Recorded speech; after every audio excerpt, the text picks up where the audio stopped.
Hello বন্ধুরা, আশা করি সকলে ভালো আছো। আরও একটা নতুন ভিডিওতে খেয়ারি ফুড ব্লগের পক্ষ থেকে স্বাগত জানাই। আজ তোমাদের সাথে শেয়ার করব ডাল পালং সবজির রেসিপি। এর জন্য নিয়ে নিলাম বিনস, টমেটো, পেঁয়াজ কলি, গাজর। আরও নিলাম ধনে পাতা, পালং শাক। এগুলোকে আমি কেটে নিয়েছি। আর নিয়েছি মুসুর ডাল ধুয়ে। এর জন্য আরও নিয়েছি রসুন, আদা কুচি ও কয়েকটা সবুজ লঙ্কা। এগুলোকে আমি একটা শিলে ভালো করে বেটে নিয়েছি।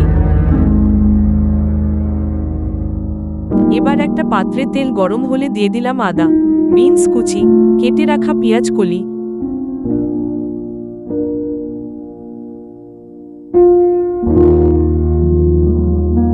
এবার দিলাম পরিমাণ মতো লবণ, দিলাম পরিমাণ মতো হলুদ। এগুলোকে একটু নেড়ে চেড়ে নরম হতে দিলাম।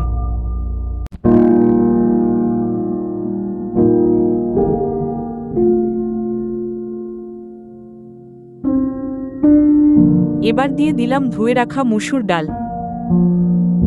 সবজির সাথে ডালগুলো ভালো করে মিশিয়ে দেওয়া হলো। এবার দিয়ে দিলাম জল, দিলাম কেটে রাখা টমেটো,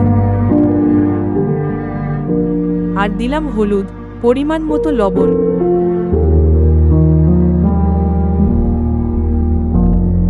এবার দিয়ে দিলাম লঙ্কা, তারপর ঢাকা দিয়ে বেশ কিছুক্ষণ রেখে দিলাম। মাঝে মাঝে ঢাকনা খুলে নেড়ে দিয়েছি।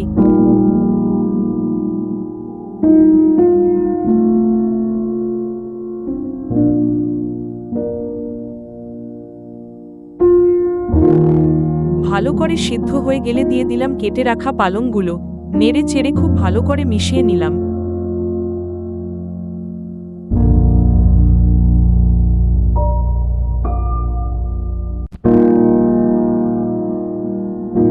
তারপর ঢাকা দিয়ে আবার সিদ্ধ হতে দিলাম।